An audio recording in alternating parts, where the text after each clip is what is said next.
那经常咳嗽的朋友们一定要找到大鱼际啊，大拇指的根部到手腕它们俩的中间，然后找到它之后，我们用手指去点按，点按，对，点按的时候有一些酸酸胀胀的感觉。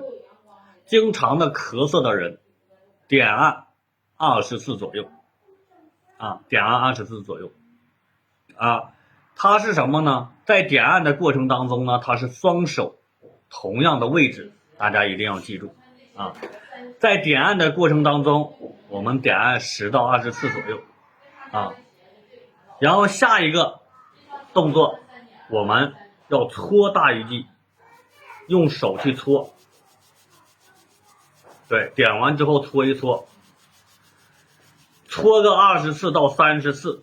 下一个动作我们要干什么？搓的时候要双手向松筋用力，用一点力量去搓啊。下一步的动作是叩打大鱼际。